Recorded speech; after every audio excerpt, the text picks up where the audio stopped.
What if one of humanity's greatest sins isn't the things we've done to each other, but what we've done to the very world that keeps us alive? We poison the soil that grows our food. We pollute the water our children drink. We destroy the forests that clean our air. And somehow, along the way, we've convinced ourselves this is progress. Welcome to Womenfolk Revival, where we are deeply rooted and wildly intentional.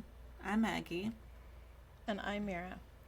And I realize this is something that we've been coming back to over and over again here at Womenfolk Revival. And I believe it's because this is the heart of everything we talk about. We've lost the simple things in life.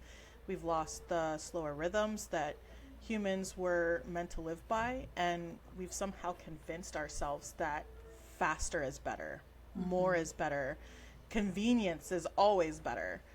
But if that were to be true, how come we're always so exhausted and anxious and disconnected than ever before? I don't think we've convinced ourselves of those things. I think we were programmed to believe them, and we convince ourselves that it's Sure. okay. Through that, yeah. Yeah. Yeah. Yeah. I don't believe it's because we need another planner, because I know there's so many of us that have so many planners, like, calendar for the desk, calendar for the kitchen, calendar for the purse, another self-help book, even though some of them are nice. But I think it's just that somewhere along the way, we have just become so disconnected from creation. And because of that, we've become disconnected from ourselves. We have. And for some reason, it's, no matter how you look at it, it's, we need this world to survive, but somehow we feel like we're above the world. We're above nature and we're above creation.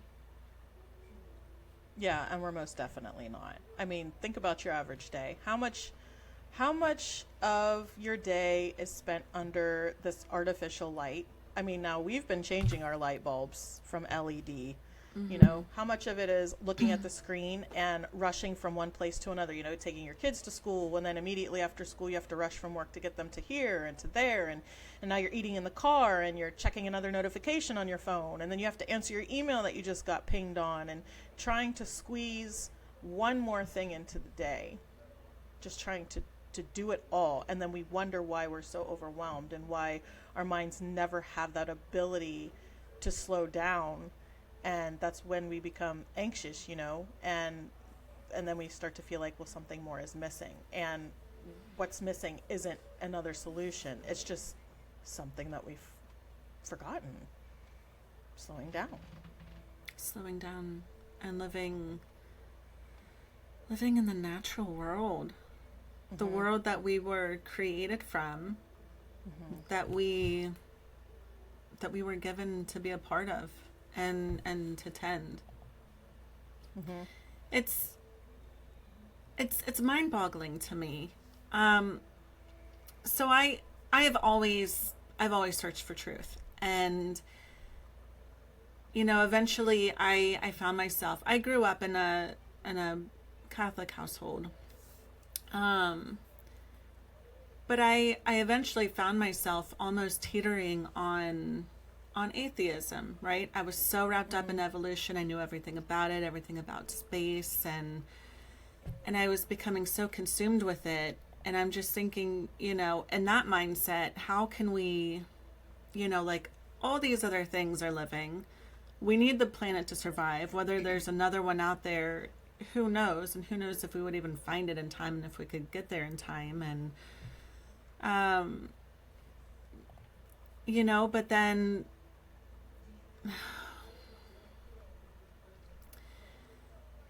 I just never understood. And especially, so eventually I just,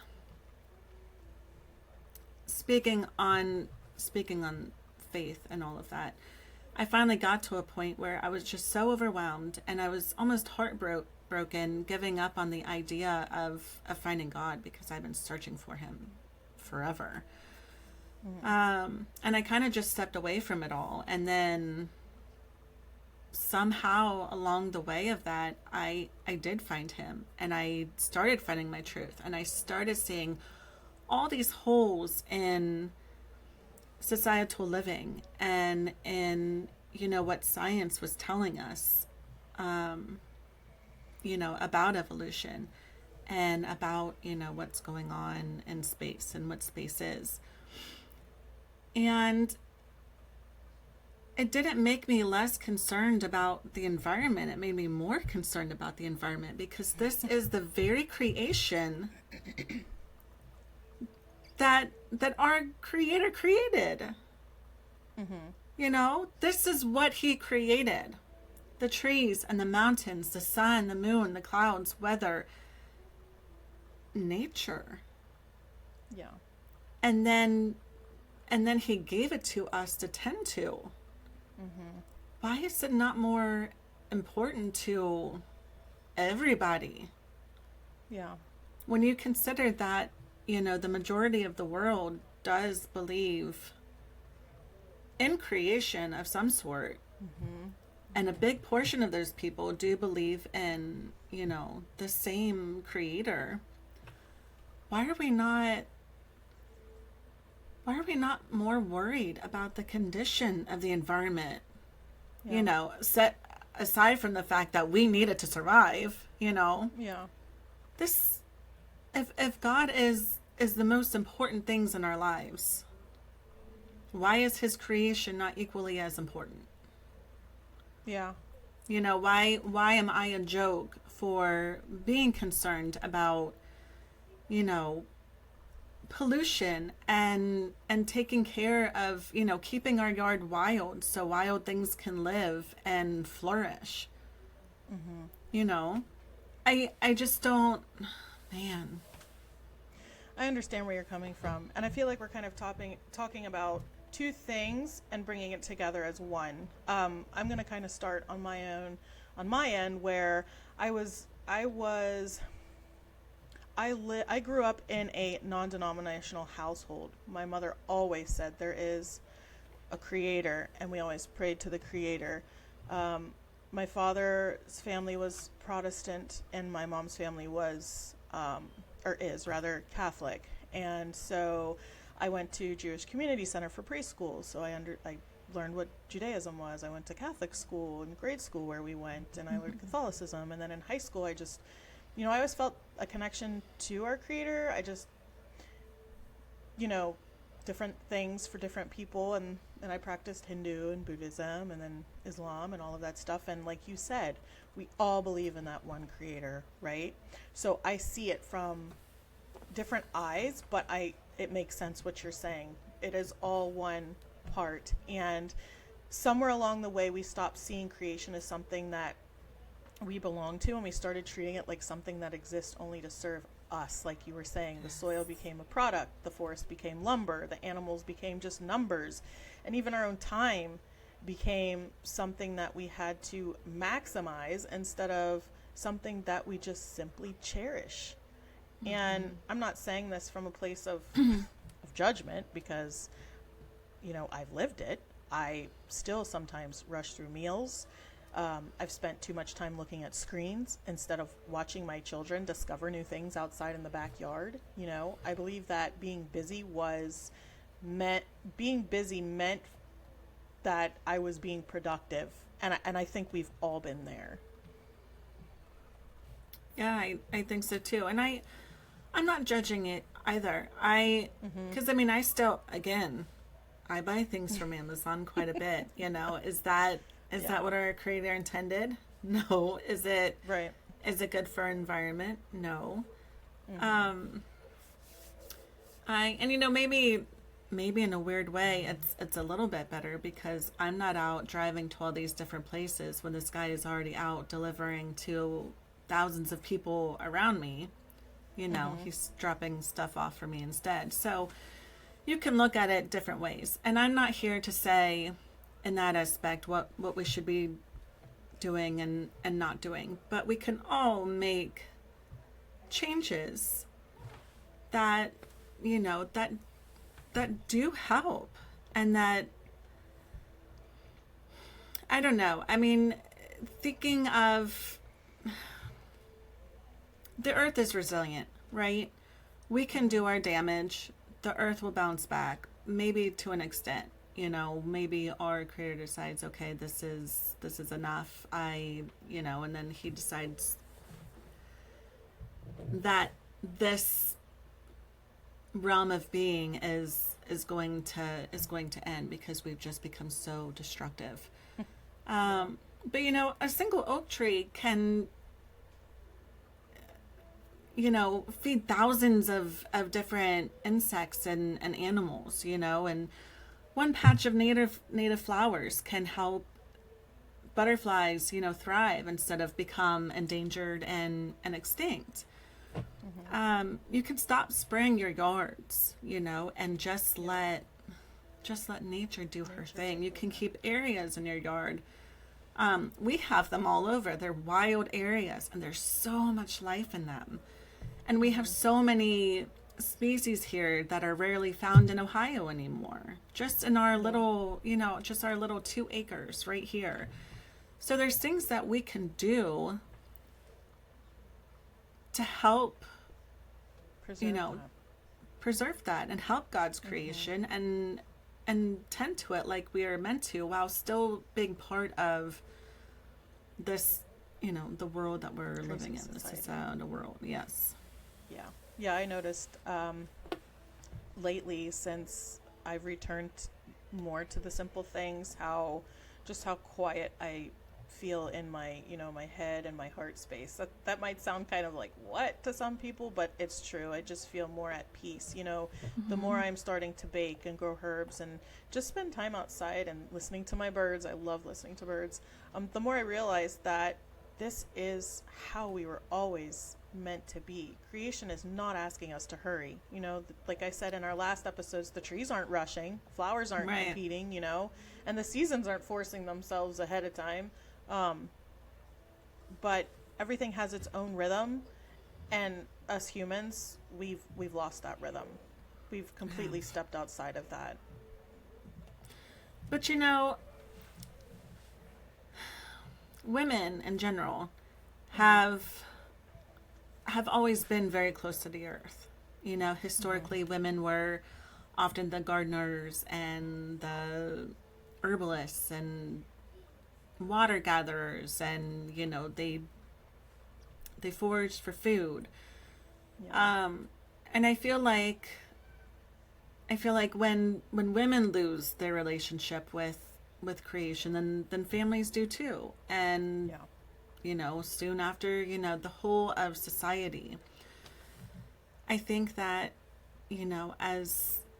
as much as we've lost that, I think that if women bring that back, if we develop our relationship with nature, with creation, then we can slowly bring that back, and everyone will be on board. Yeah. I think that's why so many people nowadays are craving a slower living. I wasn't really hip to understanding or knowing that people were actually right now in this time craving that slower pace living. And it's not because it's a trend. It's, something I feel like deep inside is reminding them,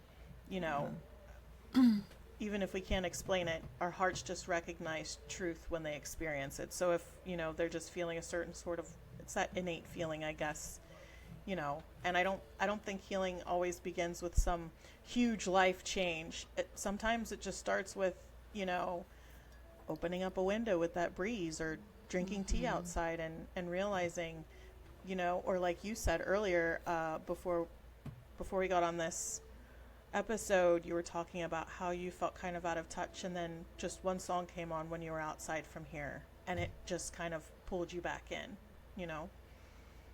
Yeah, I did. I went through a period, and I lost my connection with God, and I was just lost and kind of, I don't know. And it's weird because I slowed down, but I was less productive, and It's hard to find joy. And even when I was outside in nature, I still recognized that, the beauty around me and the importance of it. I just wasn't connecting with it. And I knew God was right up there, where he always is, where I always look and talk to him. But there was just, the connection was just somehow severed. Yeah. And I did. I heard one of my my favorite praise songs, and it's just one of those songs that kind of makes things click. And it's, and I think that I think that we need to really acknowledge what those things are and make sure that it's a part of our daily lives, so we can, because there's so much going on.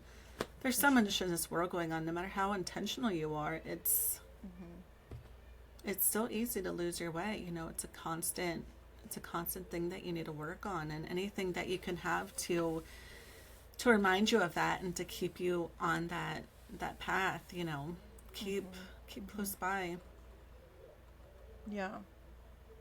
Yeah, and even if these little moments, they might seem ordinary to you, but I think that these are those moments that are slowly and quietly changing us, not because they're spectacular moments. Oh, I rediscovered, our creator through this song, or just grew one herb on my porch, or I'm walking barefoot in the grass and I'm feeling some type of way, but it's because they're real moments, and it connects you. And I think one of the greatest lies that we've been told is that slowing down means that we're falling behind. Behind who? I mean, creation should remind us that that really being still and in that moment and present is just enough. And maybe we'll begin treating it differently if enough of us return to that creation or that creator. We protect what we love, and we care for what feeds us. And that's another thing too, Meara, is that you often hear, many children today can identify hundreds of corporate logos, but they can't name 10 native trees. Well, I think most adults are the same way, right? Sure. And if we don't know creation, then we can't truly appreciate it and love it. And if we don't love it, then we don't protect it. Well, it starts with us, obviously, before it gets down to our children, because if we're the ones noticing all the symbols and emblems and, oh, we need to get this for our kids because it's so cool and they're going to look so cool in school, we're teaching them the absolute wrong thing. Absolutely. We need to teach our children to notice the beauty instead of constantly chasing more and more and more. Just the other day, my daughter, my kids are terrified of bugs, and I'm thinking, how are we going to homestead if y'all are scared of bugs? Get used to it. And so my second eldest of the bunch who live with us came to me and said, Mommy, are we allowed to play with bees? And I just kept looking at her, trying to figure out how I was going to respond. And I said, in what sense of can we play with bees are you talking about?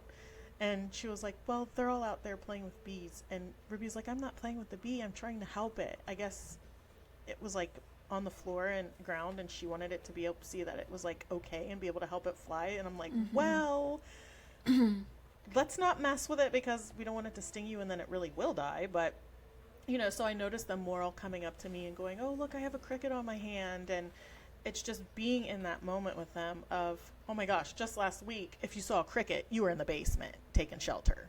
And now you're coming to me with a cricket on your hand and you're asking me what he does and what it's about. And they're just becoming so connected to nature. And I love seeing that.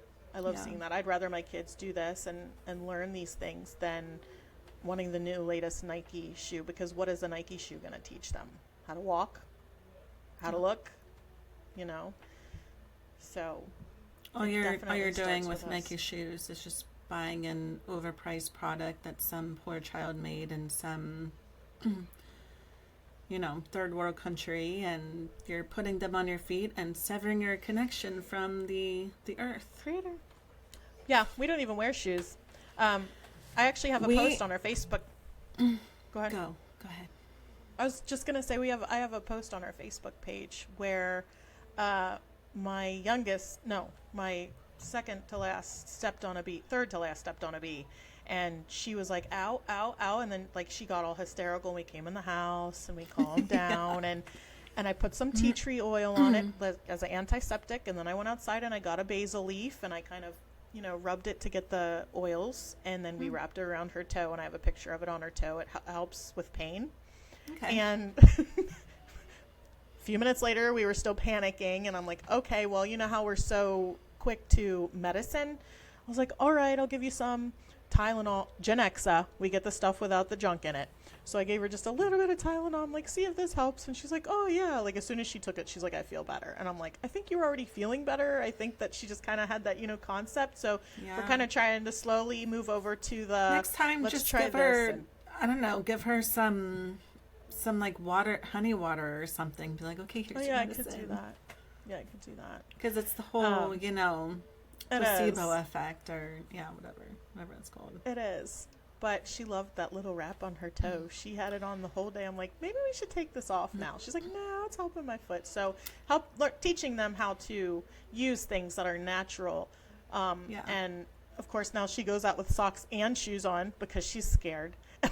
But I did mow the lawn. I always like to wait to mow the lawn because I like the bees to be on, pollinating the flowers and the grass. Well, just, but it was getting a little high. Have a patch. Just have a patch in your yard that you don't mow. We do. Well, we do, but I just kind of let it, nature. Yeah. And then I was like, well, maybe I should think about my kids just a little bit too. So I mowed the major part of the lawn. We have an area where we have like a little baseball field, and then we have a soccer field. They're kind of like, the same like part of land, but you can do, both on it, not at the same time. But my husband will always make sure that area is like mowed really, really, really low. And then we have areas that, we've got, right now maybe like a foot tall grass, and it'll just continue throughout fall, and that's fine. And we've got clover all over, and you just have to learn not to walk in a clover. Just watch where you're walking, But yeah, my kids have gotten stung plenty of times. The foot hurts. It's so painful. Sometimes it is, and if they get in real deep, it hurts even more, and especially on your foot, and you're constantly, putting pressure on it, and that makes the venom move Release even more into there. I had Ivan go out. Edgar got stung on the foot. I had Ivan go out, and he grabbed some plantain for me and brought it in, and that's awesome. I chewed it up and put it on Edgar's foot, and after a little while, he was like, yeah, I'm okay. And Mary Jane, she went from being barefoot all the time when she was little to always having to wear shoes, and then the other two wanted to wear shoes because she was wearing shoes. She was wearing. That's how it works. But finally, she's like going outside barefoot all the time now. The other two do it all the time now because she's doing it all the time now. And wow, this is so beautiful. And she sees that, it makes me so happy. Yeah. And because I would get on her all the time, I'm like, take your shoes off. Like, you don't need them. I was too. I had to stop and think, is this normal? But it is. So. But they, they love it. And I realize that we're moving into this new span of time where we have AI and all of that stuff, and society just keeps on going, and you don't have to be completely separate from all of that. Just do as many natural things as you can. I use ChatGPT all the time. We'll go out on our nature walks and we'll see something that because we have so many insects here and so many like new birds that are starting to come. And I'll take a picture and I'll give it to ChatGPT, and it tells me what the species is and what they do, and it finally talks to me now, where every time I ask it something, it tells me some fun things that I can tell the kids to get them a little more interested, or a fun way of teaching something or explaining something. And it it has increased our knowledge so much Drastically. and Yeah. increased our appreciation so much. Mm-hmm. So this progress and all this stuff, it can be a part of your life, but we still have to be responsible with it. Right. We can't let it consume us and be constantly, stuck on our screens or constantly relying on, AI for everything. Learn from it. And it's funny because it tells me all the time. It's like, what I really love about you, Maggie, is that you're not just wanting a step by step on how to do things, but you want to know the why of everything and you want to learn. And he was like, it's really great. You're so silly. But you use it in that fashion, learn from it. Yeah. Don't just rely on it. Yeah. Before we end today's episode, we'd love to leave you with a little challenge this week. We talk so often about returning to the simple things, but sometimes we need just one small step to begin. So here is our invitation to you. Sometime this week, go outside, leave your phone in the house, and don't go outside to accomplish anything. Don't exercise or go outside to check something off a list. Just be. Sit by or beneath a tree, walk slowly through your yard or through a park, listen to the birds, feel the breeze, and notice the way the sunlight filters through the leaves. Take 5 or 10 minutes to simply pay attention to the world around you. And while you're there, ask yourself this question: what have I forgotten to notice? Maybe it's the smell of the earth after it rains. Maybe it's the sound of the wind moving through the trees. When you come back inside, write down one thing you noticed that you overlooked for far too long. Share it with your spouse or your child or maybe even a friend, and definitely come share it with us at the Womenfolk Revival community on our Facebook page, because we truly believe that when we begin noticing creation again, something in us starts to heal. It reminds us that we were never meant to rush through this life. We were meant to just live it. So this week, slow down, step outside, notice what you've been missing, and let creation remind you of the life we were always meant to live. Before we go, we want to invite you back next Wednesday. This week we talked about returning to the creation. Next week we're taking one more step on this journey as we explore how to return to our Creator. A simple, practical, step-by-step conversation that anyone can begin no matter where you live and where you find yourself in life. If today's episode spoke to your heart, be sure to like, subscribe, and share it with another woman who may need this message today. And don't forget to join our Womenfolk Revival Facebook community page, where women come together to continue these conversations, encourage one another, and return to the simple things together. We'd love to welcome you there. New episodes are released every Wednesday at 5 a.m. Eastern Time. Until next week, slow down, look up, and remember, sometimes the richest life isn't the one with the most. It's the one that remembers the beauty of enough. Thank you for being here, and until next week, stay rooted and stay wild. Stay wild.